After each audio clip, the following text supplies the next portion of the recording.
นเป็นสรณะตีเปิ่งตีเคารพนับถืออันสูงสุดในชีวิตขอกราบคารวะแตบไตไวสาปุญญาปารมีธรรมพระมหาเถรานุเถระภิกขุสังฆะสามเณรเจ้าจุตนจุองค์โดยความเคารพขอเจริญสุขเจริญปรญาติโยมสาธุชนพุทธบริษัททุกท่านขอน้อมต้อนรับทุกท่านเข้าสู่รายการมรดกธรรมกับเมืองทางสถานีวิทยุวัดฝ่ายหินตำบลสุเทพอำเภอเมืองจังหวัดเชียงใหม่สถานีวิทยุ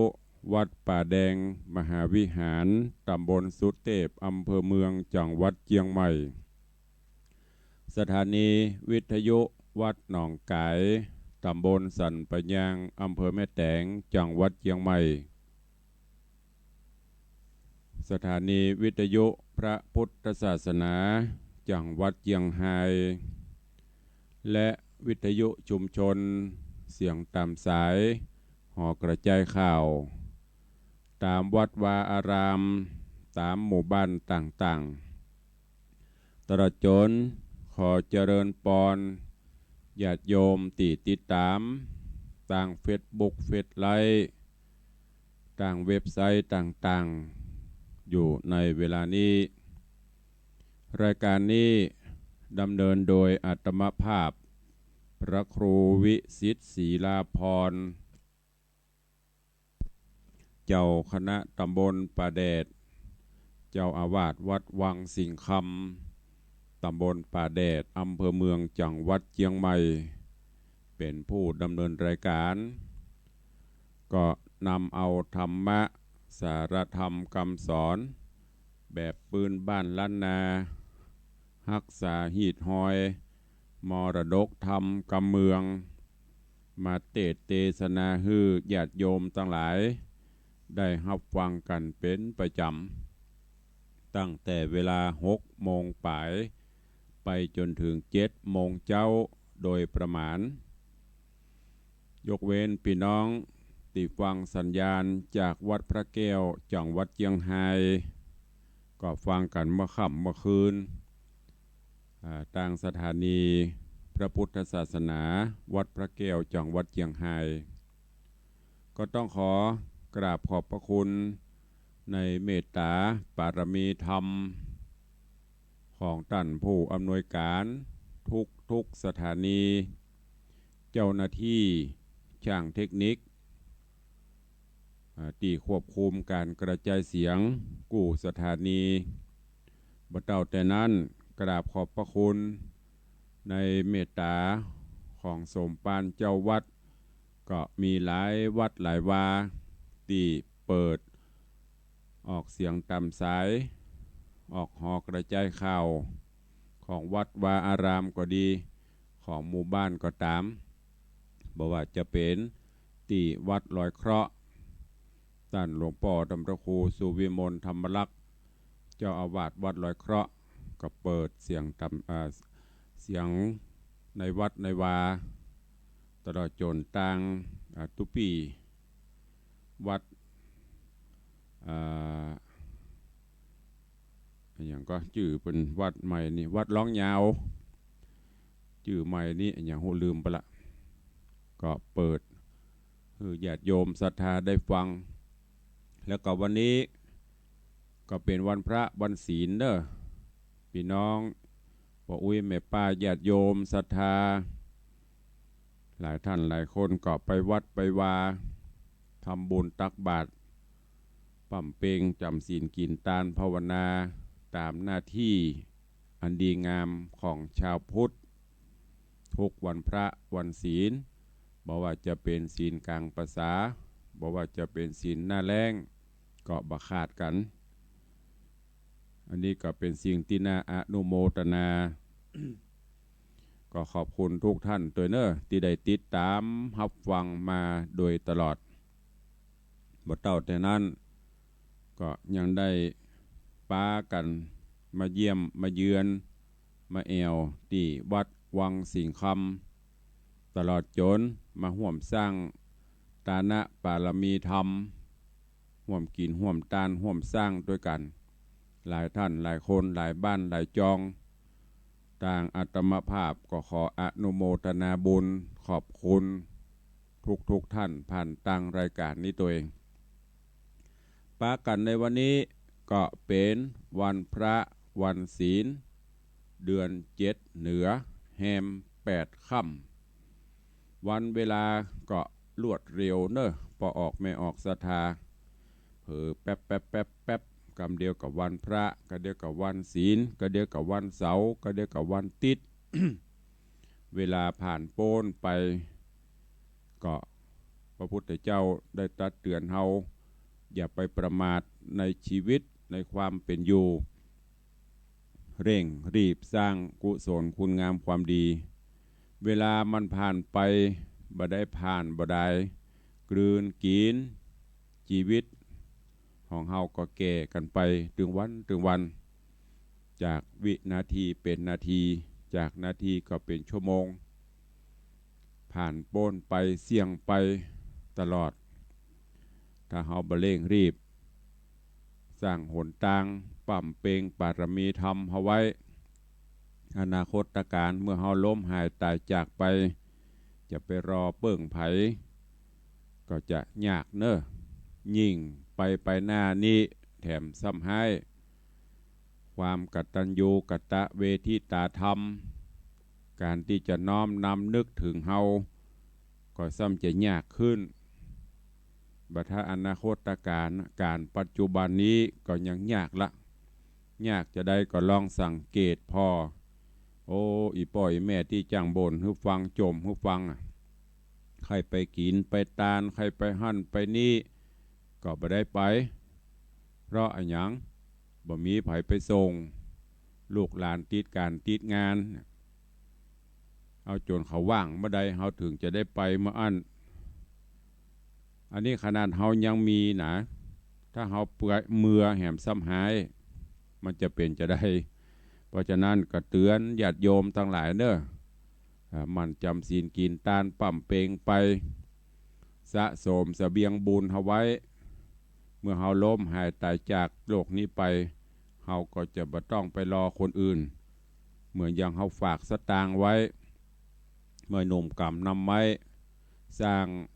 สั่งสมไว้บั้นปลายชีวิตเฮาก็จะมีความสุขตรงกันข้ามหากว่าประมาทในชีวิตกินแอวขี้เกียจขี้ค้านบ่สั่งสมทรัพย์สินเงินทองไว้แก่ตนแก่ตัวมาเฮาก็จะลำบากบุญกุศลก็เช่นเดียวกันเฮาสั่งสมไว้นักเท่าใดก็เป็นของเฮาเท่าอันเนอเตือนญาติโยมพุทธศาสนิกชนเฮาทั้งหลายไว้วันนี้เป็นวันพระวันศีลก่อนที่จะได้ฟังน้ำฟังธรรมในรายการของเฮาก็เป็นประจำกู้วันพระวันศีลอาตมาภาพจะได้นำปาเอาปอออกไม่ออกศรัทธาเฮาเข้าเฝ้าพระผู้มีพระภาคเจ้าโดยการไหวพระนบธรรมแล้วสมทานศีลน้อมนำไปประพฤติปฏิบัติในชีวิตประจำวันฉะนั้นเชิญชวนญาติโยมสาธุชนที่อยู่บ้านอยู่จ้องก็ดีอยู่ที่วัดที่วาอารามก็ตามเนอปากันสงบจิตสงบใจกลั่นจิตกลั่นใจให้ใสสะอาดเข้าเฝ้าพระผู้มีพระภาคเจ้าพร้อมกันณโอกาสบัดนี้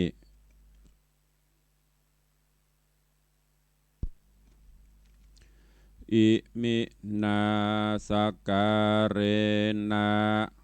พุทธังอภิปูชยามะอิมินาสการนะธัมมังอภิปูชยามะอิมินาสการนะสังฆังอภิปูชยามะอะระหังสัมมาสัมพุทโธภควาพุทธังภควันตังอภิวาเทมิ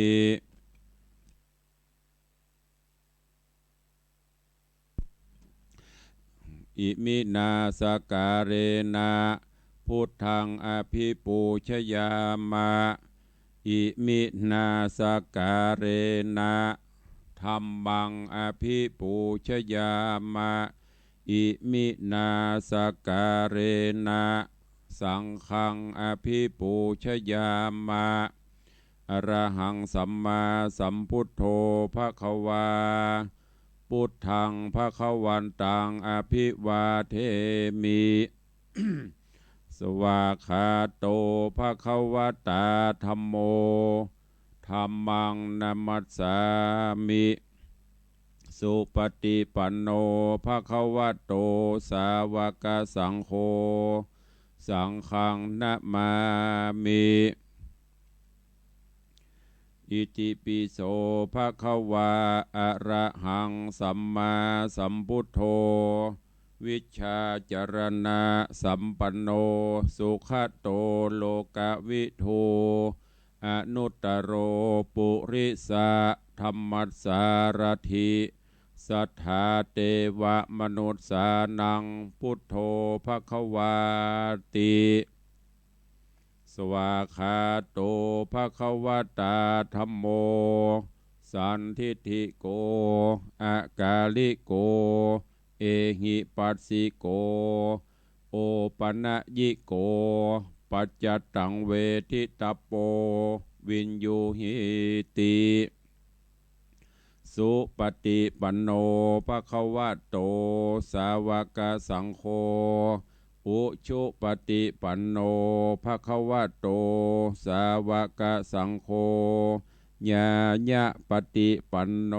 ภควโตสาวกสังโฆสามีจิปฏิปันโนภควโต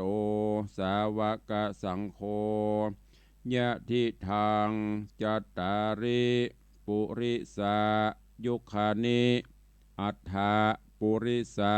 ปุคลาเอสะภควโตสาวกสังโฆอาหุนยโยปาหุนยโยทักขินยโยอัญชลีกาลนิโย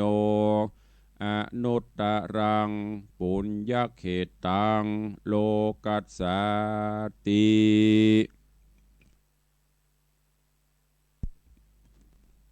ได้ไหวพระนบธรรมแล้วต่อไปกลั่นจิตฮือใส่กลั่นใจฮือสะอาดเน้อน้อมหับเอาศีลหับศีลข้อวัดปฏิบัติของมวลมนุษยชาติณโอกาสบัดนี้นะโมตัสสะภะคะวะโตอะระหะโตสัมมาสัมพุทธัสสะนะโมตัสสะภะคะวะโตอะระหะโตสัมมาสัมพุทธัสสะนะโมตัสสะภะคะวะโตอะระหะโตสัมมาสัมพุทธัสสะพุทธังสรณังคัจฉามิธัมมังสรณังคัจฉามิ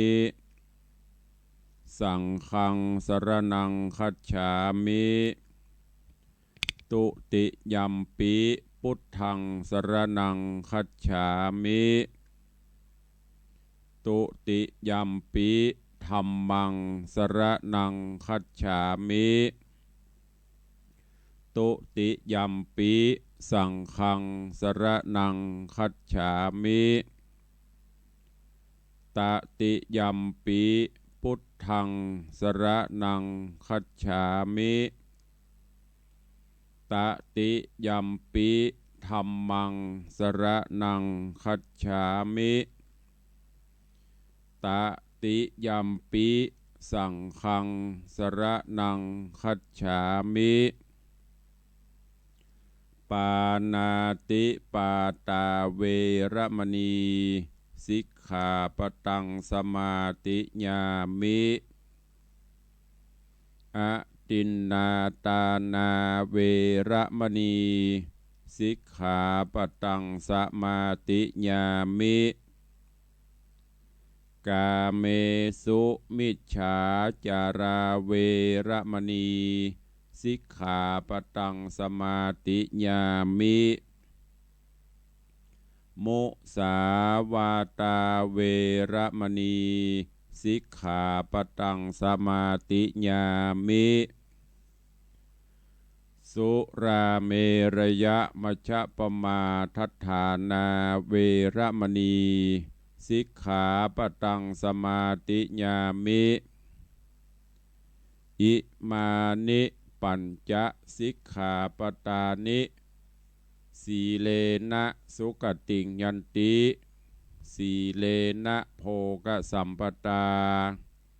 สีเลนะนิพุติงยันติตัสสมาสีลังวิโสตะเย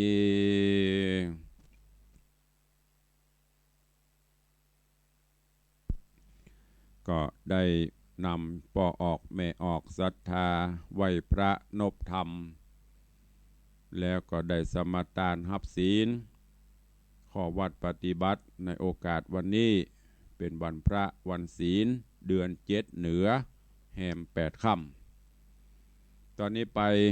เยินท่านทั้งหลายได้สดับตรับฟังพระธรรมเทศนาปืนเมืองเหนือในเรื่องของจำปาหรือว่าจุมปา4ต้นที่ได้นำมาเทศนาให้ฟังเกาะผ่านไปโป้นไป2-3 ตอนแล้ววันนี้ก็มาฟังกันต่อในตอนที่แล้ว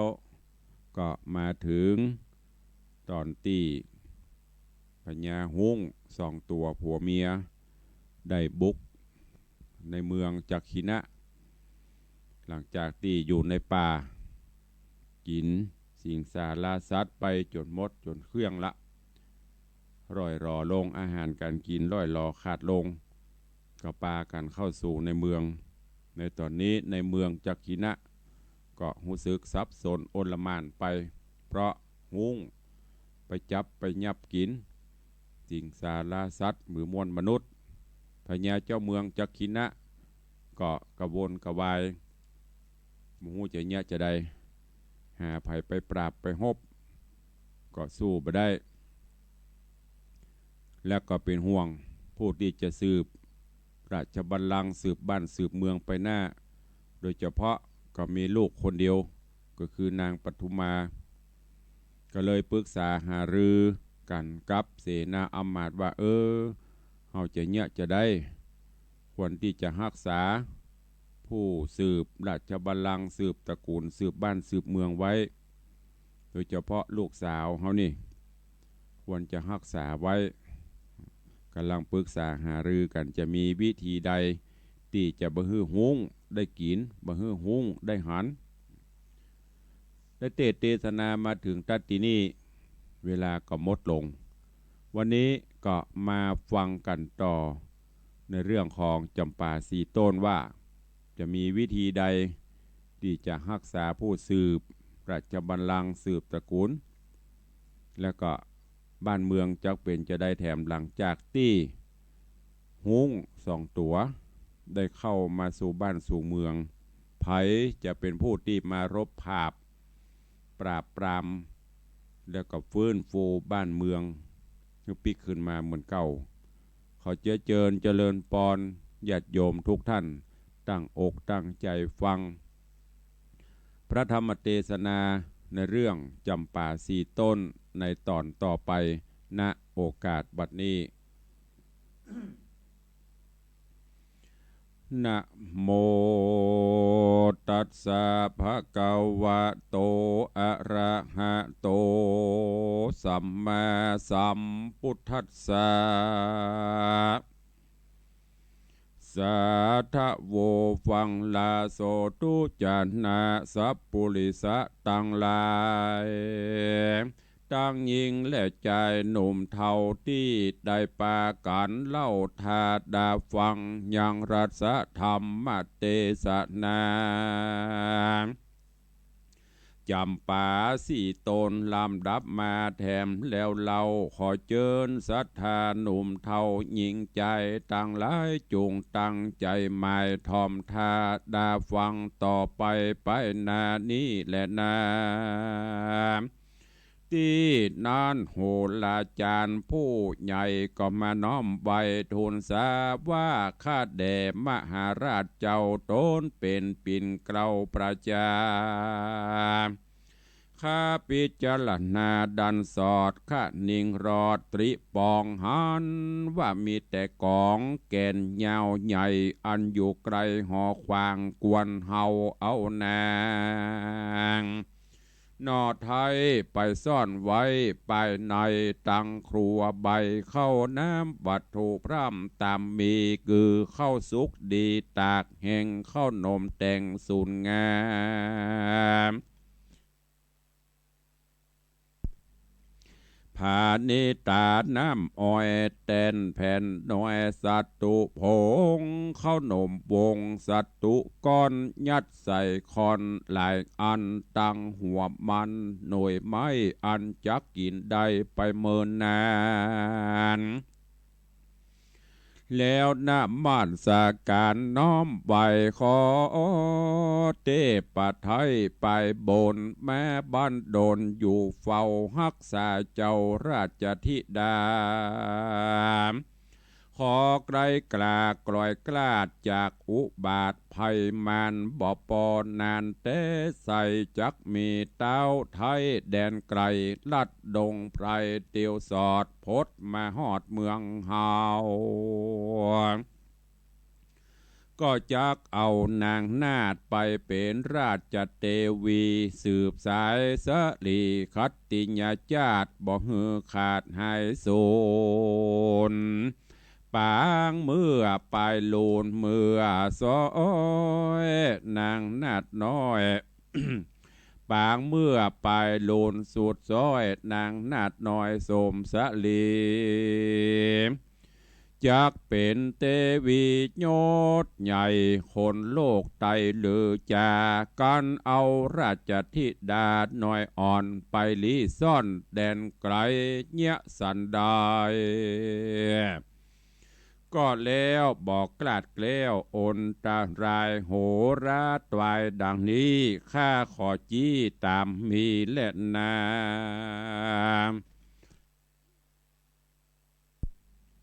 ส่วนคนตั้งหลายมวลหมู่อันนั่งอยู่นำนามีพญาเป็นก้า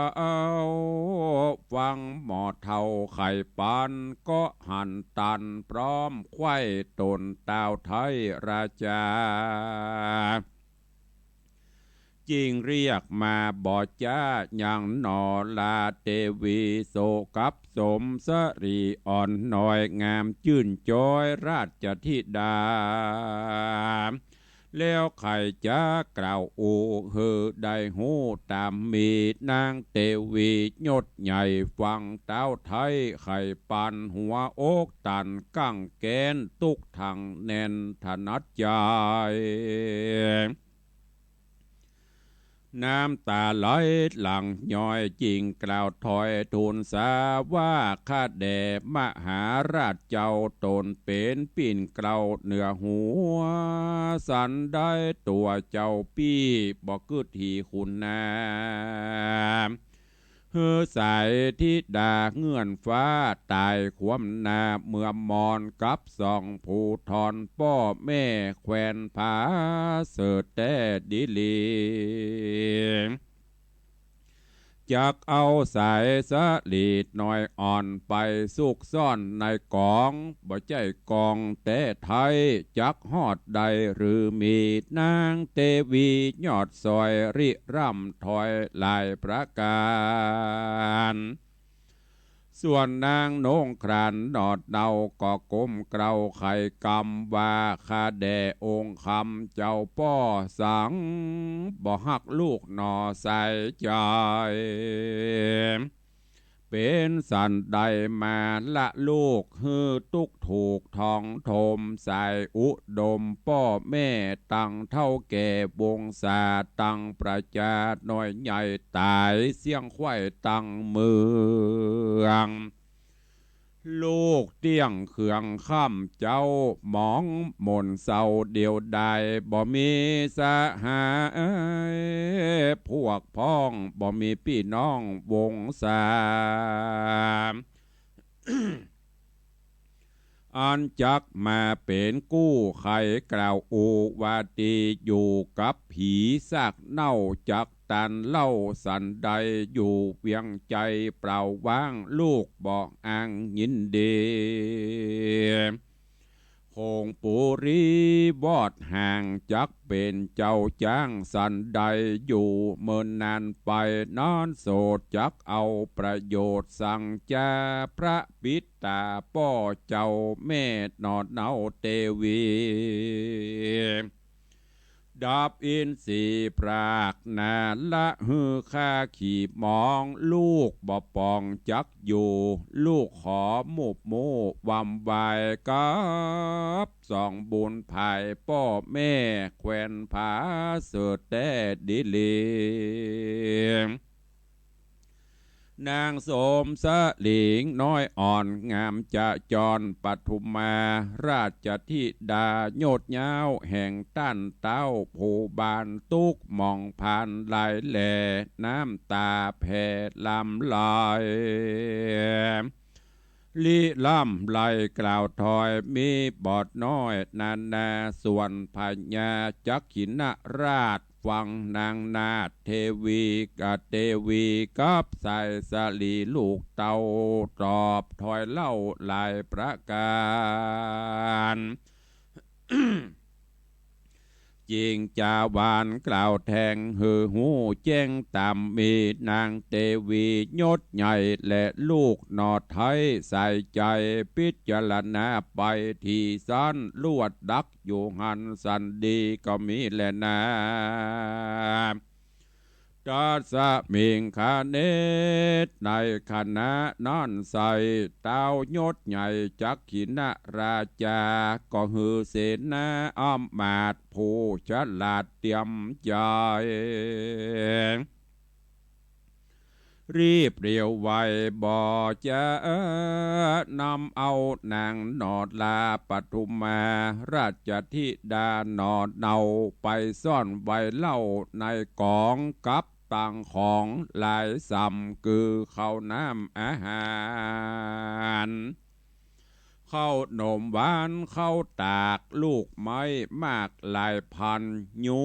ยัดกันใส่ไว้เพื่อกินได้เมินนานแล้วอธิษฐานน้อมใบเสิงเทพไทยไปบนว่าขอมาโดนนาอยู่ฟ้าเอาหากสาเจ้าราชธิดาฮือไกลกล้ากรอยกล้าจากอุบาทภัยมานกันอธิษฐานเมียนควายก็ตืดกองใหญ่เพรี เหลือหูจีปล่องไว้เฮือนางนาไทยหายใจแล้วเร็วไววาดคืนพาสัตว์หอคำย่อมือต่ำบังเกลาไขบอกเล่าขี่แย่ฮือเจ้าปารายศใหญ่หูแจงไข่จุประการก็มีบานนอนเล่นนาสัตตะเมธิวาเสกันวันทวนเจ็ดมาควายสองหุ้งใหญ่จังไหลอยู่ดงไพรเถื่อนทองก็ฮ้อนต้องเววาจริงรีบมาไววาดโดยอากาศไปบนฮอดเมืองคนที่เก่าคือเมืองเต้าเจ้าจักขินราชา การว่ามาหอดแล้วตัดผาสาดเกี่ยวไปบนหามันหันคนน้อยใหญ่แลนสะไซโสนสารมันใจบานใจจากลางปีกบางวานลวดมืดตันโจตีบ่แจ้งทีหันโหนไฟรีปนม้วนหมู่อันถ้าอยู่กองหันก็ปากันยิงจะยิงจวดยิงจะลวดจวดด้วยสีนาดปืนไฟละมอกใดลูกใหญ่ยัดเข้าใส่เล็งยิงตั้งธนูสิงหน้าไม้บ่เว้นไว้อันใดดังปืนไฟหมอกหนาแตกเสียงขาดเป็นสายโยธาลายบอดจ้าถือดาบกล้าคมเขียวหอกปลายเลี้ยววะวองยกยื่นซองดาแตงหงผีแปงรีบหาวลงจากดาวเวหาเอาเล็บมาย่วมหอบเอาปีกกอบเลี้ยวปานเอาปากมันซับตอดหือคนม้อยมอดมวยมอดนานำนาจูมโยธาบอดจ้าเข้าต่อตาฟันแตงดังหมดแมงลุมใส่คบจ้างใหญ่ไปสารหงสามานใจหยาบก็รีบกาบซับกินเลือดตกดินย้อยหยาดโยธาอาจอาสาไหลกันมาบอดยางหอกดาบตั้งแต่งฟันเขาอาสะจันเตใส่ตั้งดังฟันใส่หินผาดาบคมจะบินบางหอกกดข้างเป็นขอบบ่เหลือหลอสักสิ่งโยธายิ่งไหลมาหงปาลาตังกู้ซ้ำจื้นสู่เจยบานสา สัทธโยธาหารน้อยใหญ่ตายเสียงควายบาดเดียวมันสักเหลียวเตะใส่จะเพียบไว้อุปมาดังโกโกตาไก่ปูสักเข้าอยู่เหนือดินมันซับกินปอดใสละซากไว้นำนาดังหมูมาจังมาพร้อมทวนนางัวควายคนยิ่งใจน้อยใหญ่บ่เว้นไว้อันใดมันเรียวไว้บ่จอดยื่นคอสอดแลหามันมีตาแจ้งส่องหันรอดห้องแดนไกลถึงจักอาศัยลีซ่อนอยู่ในบ่อนเกหาในหลอมขาพุ่มแย่อยู่ตีตาสายศีลอยู่หูดินคูดคูมันหักหูเล็งหันรีบเร็วปันสักใดก้องก่อไว้ถมนานันตามากเต่ากองใหญ่เต้าปูดอยดักเย็นบ่อยเสียงควายตัวเมืองใหญ่ปาลาการโยธาอำมาตย์ปัจจาราชยิ่งใจจ้างงัวควายมาจ้างบ่อหลอข้างแดนใดหุงจังไรหยาบจาก็สอดล่าแลหาจะเมียงตาแลสอดตีภาษาดยอดหอจานมันก็หันเต้าเจ้าตั้งนางนอนเนามาเฮสีกันยามีมวลหมู่อันนั่งอยู่ภายในมันมีใจโจมจื่นย่อคอยื่นไปหาเจ้าปาลาจากกินราชจริงโอกาสกำไปว่าดูราหุงจังไรกระหยาบจุงรีบกาบกูกินกูอาจินใจจอดจากยกยอดดันตน เอากุศลไปนามึงอย่าจ้ามาไวเอากูไปเพราะหมู่ตังนางกลิ่นกูมาเฮสีกันยามีมวลมากมึงจุงหลากไปไวหงจังไหลตังกูใจชื่นสู่ยินดีสักเจ้าปุรีโยดเย้ากับนางเต้าโสภานางกัญญาน้อยใหญ่ตายเสียงควายเร็วไวกินครวนในปอดใส่ละซากไว้กองกันในหอจันภาษาตีห้องราชลงการแล้วปากันละพรากนี้ละจากหอใจและตาไปสันพอตั้งหูรอดดาฟังมันบ่หารยังกองใหญ่อันอยู่ไกลหอขวางอันตนนางนอดเนางามบ่เศร้าปัตุมาราชธิดากลิ่นกูอาศัยอยู่ภายในมันเว้นไกลบอกไกลย้อนเทพไทยบันดลหุงทารนถอยไรเสาะสอดควายเวียงใจสักคนใดน้อยใหญ่ตายเสียงควายยิงใจตั้งหัวควายมาจ้างบ่เหลือหลอข้างโบโอโหนดินมันสักกีนาอิ่มสาย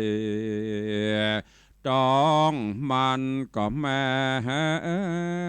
กัดใกล้เต็มตันยังปากันอยู่เฝ้า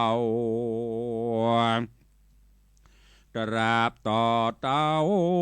7 วันการได้หันซากเน่าเมนโอดเอาตังเมืองก็เบื่อเหยื่องอิ่มกายจริงจักป้ายนี้ไกลรีบเรียวไวคืนสู่ยังตีอยู่แดนมันก็มีหันและนาสาปนะปทุมาส่วนวาดนางปทุมานอนเนาลูกเต้าเจ้าห่อใจลีอยู่ในกองแก่นใหญ่ที่จิมไกล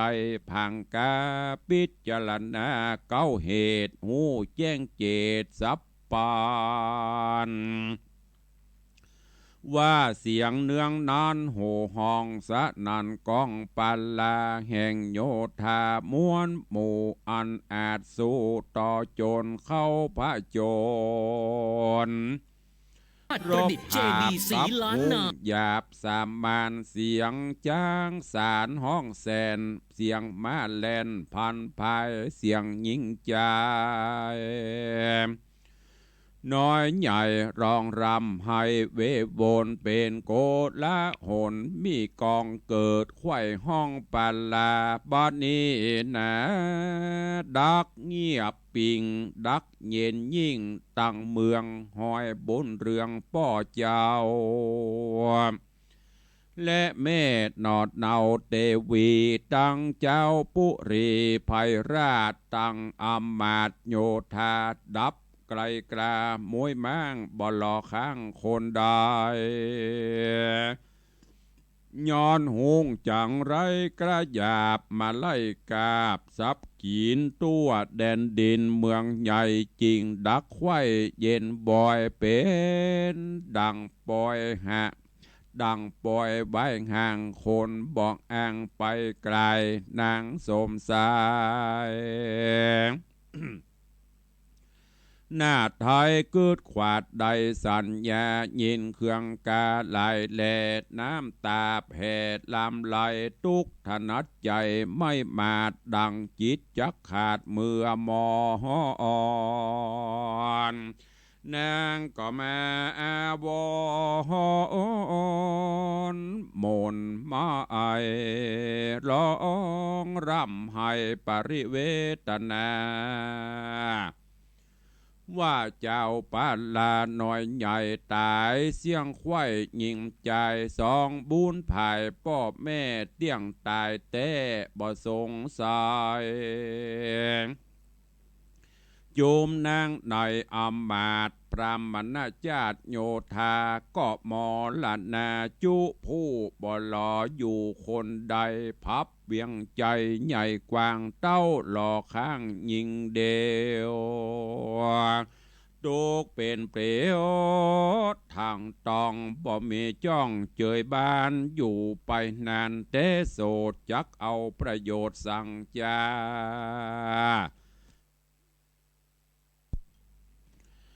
การมรณะมูบโมดีกว่าอยู่เป็นคนขอหุ้งทารนหยาบจะมากินคาเรียวไว้ฮื้อตายไปพร้อมหมู่ได้ไปอยู่จอมการอยู่ตึงวานนี้เล่าตุกทางเขาโทมนานางโสภายอดซอยรีร่ำถอยลายประการแล้วอธิษฐานน้อมไว้เสิงเตปัไทยจุที่สาวาข้าแด่เทวดาเฮยมวนหมู่อันตั้งอยู่กู้พิมานอยู่สถานเดชตองโขงเขตห้องเวียงใจอยู่ดงไพรปากกวางอยู่ต้าตั้งกงกาอยู่เวหาอากาศสุเมลุราชคิรีอยู่นาทีเมตตามอยู่เถื่อนธรรมกูหาตั้งขุนอินตาเจ้าฟ้ารอดแหล่งลามหาพรหมต่างหลวงกรมนั้นโสดพับแสนโกดจักรวาล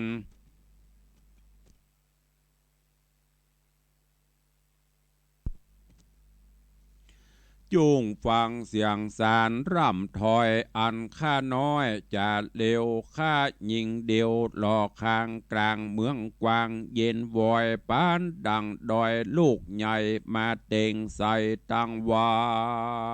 นอกเป็นควันเอาไม่เป็นตุกใหญ่เลือลายข้าขอตายมูบมูบ่หวังอยู่นานไป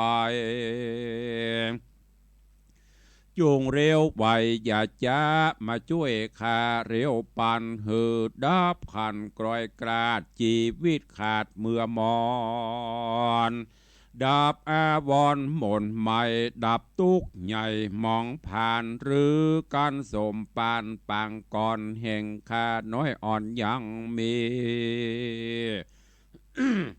บ่ดับอินสีโดยง่ายจุงรีบย้ายไปปันรีบไข่ปันจี้จ้องหือข้าน้องเตียวไปหือได้ไกล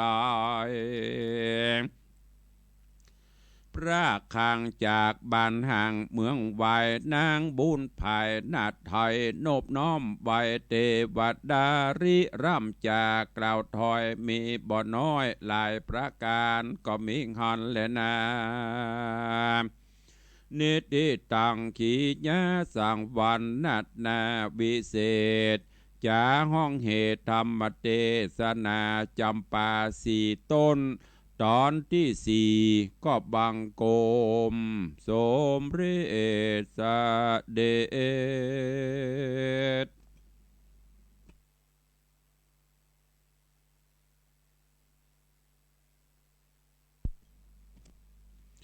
ญาติโยมสาธุชนทั้งหลายได้ติดตามรับฟังพระธรรมเทศนาในเรื่องจำปาสี่ต้นผ่านป้นไปอันเป็นตอนที่สี่ซึ่งได้น้อมนำมาเทศนาให้ท่านทั้งหลายได้รับฟังกันก็เดี๋ยวจะได้สรุปในวันต่อไปเนอะในตอนนี้ถึงตอนได้แล้ววันพุธก็ฟังกันแล้วก็จะได้นำเอาตอนนี้ไปสรุปให้ฟังในตอนหน้าเพื่อที่จะได้ปฏิติดต่อเรื่องราวซึ่งตอนนี้ก็ ระตูมาอยู่ในกล่องก็เริ่มที่จะก่ายละเพราะว่าบ้านเมืองเงียบปิ้งจะเป็นจะได้ต่อไปก็เชิญติดตามรับฟังกันในวันต่อๆไปเนอะวันนี้ก็ขอขอบคุณทุกท่านที่ได้ติดตามรับฟังรายการมาโดยตลอดก็ขอประกาศประชาสัมพันธ์ข่าวสารงานบุญกุศลกิจกรรมงานวัดวาอารามต่างๆเนอะต่างวัดป่าเป้านอกตำบลประแดดอำเภอเมืองจังหวัดเชียงใหม่ก็ขอเชิญชวนญาติโยมสาธุชนร่วมงานทำบุญประจำปีงานประเพณี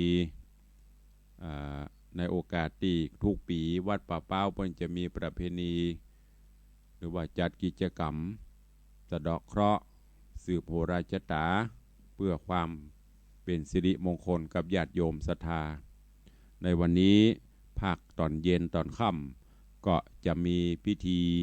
ทักษิณานุปทานทำบุญอุทิศให้อดีตเจ้าอาวาสคณะกรรมการผู้อุปถัมภ์แล้วก็จะมี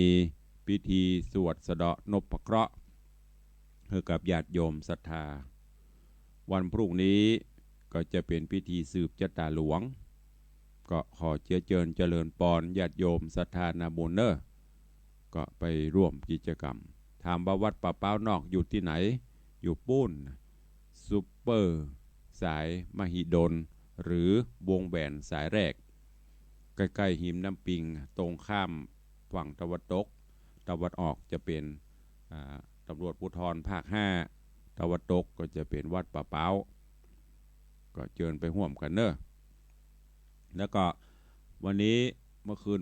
คืนนี้อันเป็นคืนสุดท้ายของการบำเพ็ญกุศลศพของตุเจ้าพระลูกวัดของวัดเจียงยืนตำบลศรีภูมิถึงได้มรณภาพลงต่างวัดเปิ่นก็ได้ตั้งศพบำเพ็ญกุศลมาวันพุธนี้จะเป็นวันสุดท้ายคืนนี้คณะสงฆ์อำเภอเมืองเชียงใหม่เป็นเจ้าภาพแล้วก็ตุลุงจะได้ไปเป็นองค์เทศนาธรรมก็เชิญญาติโยมทั้งหลายไปร่วมในการบำเพ็ญกองกาลกุศลที่วัดเจียงยืนตำบลศรีภูมิอำเภอเมืองเชียงใหม่เนอะได้รายการแฮมประมาณ 2-3 นาทีญาติโยมศรัทธาที่บ่ได้ไปวัดอยู่ตั้งบ้านตั้งจองฟังอยู่ก็โทรศัพท์เข้ามาร่วมรายการได้เนอะวันนี้ก็ขออนุโมทนาบุญขอบคุณกับญาติโยมที่ได้มาร่วมโมทนาบุญแต่ว่านี้ ก็มีโยมแม่ละไมสิริสารบ้านหนองจ้อมมาร่วมโมทนาบุญสมทบทุนสร้างพระเจ้าทองคำที่วัดวังสิงคำขอขอบคุณกับคุณโยมนิกรสิริสารคุณโยมโสภิตหงอนุรักษ์นี่เปิ้นได้นำปัจจัยท่านละ500 บาทมาร่วมสมทบในการสร้างพระพุทธรูปหรือว่าพระเจ้าทองคำที่วัดวังสิงคำก็ขอขอบคุณอนุโมทนาบุญตัวเองสายทานบุญสายทานธรรมของญาติโยมศรัทธาก็มากันเรื่อยๆจุด ทางวัดก็ขอขอบคุณตัวเขาก็รับบริจาค กันไปเรื่อยๆจนกว่าจะได้ทองครบตามจำนวนที่ต้องการหรือว่าที่ได้ตั้งจิตอธิษฐานไว้แล้วก็ขอบคุณกับยมปกครูสมบูรณ์กันทปาพร้อมครอบครัวลูกหลานก็ได้นำปัจจัยจำนวน 2,000 บาทร่วมสร้างพระพุทธรูปทองคำที่วัดวังสิงคำนี้เพื่ออุทิศบุญกุศลถึงดวงจิตวิญญาณของแม่ครูบัวชมกันทปาพูดถึงแก่กรรมไปขอบคุณอนุโมทนาบุญตัวเองเจ้านี้คงจะไปวัดไปวากันหมดก้าดักปิ่งบินบอยมีก่อใครอยู่จะรายงานผลการรับฟังก็เข้ามาได้เนอะในช่วงเวลาเหลือแหมประมาณสัก2 นาทีอยู่ที่ไหนตั้งใดฟังพ่องสัญญาณเป็นจะได้พ่องในเจ้าวันนี้เป็นวันพระวันศีลกลั่นจิตกลั่นใจให้ใสสะอาดเนอะอยู่บ้านอยู่จองไม่ได้ไปวัดกับฟังน้ำฟังธรรมตั้งสถานีวิทยุดังที่ได้บอกไปถ้าเปลี่ยนไปได้ก็เก็บดอกไม้ธูปเทียนไว้จุดธูปจุดเทียนบอกเทบุตรเทวดาที่บ้านที่จอง เจริญปอน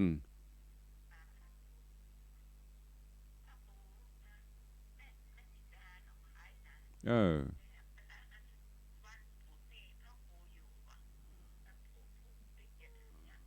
วันพุธยังบ่ฮู้เด้อเนอะแม่เนอะช่วงนี้งานมันจังมีนะ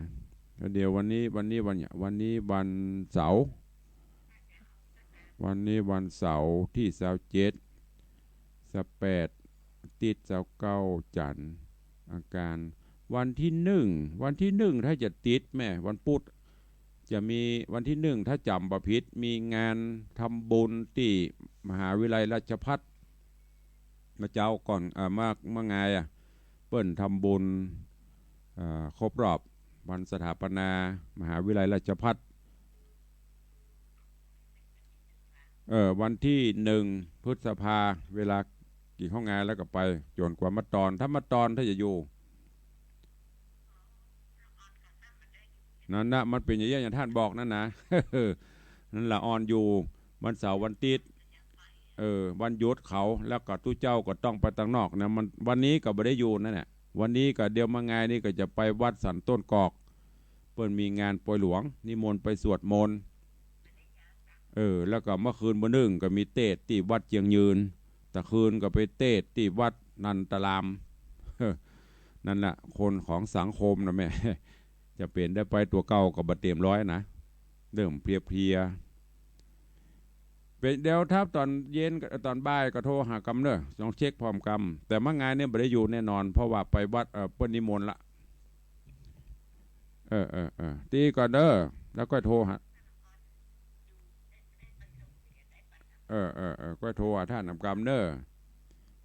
เจริญปอนเนอะสาธุมันจะเป็นจะเอะอย่างแม่อย่างบอกนั่นนะวันเสาร์วันติดงานตั้งนอกก็มีเปิ้นก็เอาตัดเสาร์ติดโยมก็ยุดวันเสาร์วันติดก็มาเล่มปะกันตั้งแต่เนี่ยตุลุงก็เลยเหนื่อยไปตัวเองตั้งแต่บ่ายๆจะพักโยมเปิ้นก็มาก็ขออนุโมทนาและขอสู่มาอภัยด้วยเนอะเจริญปอนครับว่าได้ขอบคุณเนอะเจริญปอนเนอะสาธุแม่ออนฟังอยู่รายงานผลการรับฟังแล้วเนาะเวลาหมดเวลาก็นำรายการจากญาติโยมไปก่อนเนาะอยู่ดีมีสุขเหมือนกันเนอะบุญรักษาบุญกรรมบุญจูเดินต่างไปที่ไหนก็ขอให้ได้เกลียวกราดปลอดภัยจากอุบัติเหตุเพศภัยบุญบารมีรักษาอยู่ดีมีสุขเหมือนกันแม่ขวดเมืองเวลาหมดแล้วเนอะก็โทรหลังไม้เนอะพอดีเวลาหมดละเดี๋ยวมันจะไปเบียดเวลาเปิ้นโชคดีมีใจเหมือนกันทุกท่านทุกคนจัตตาโรธรรมาวัฏันติอายุวันโนสุขังพระลัง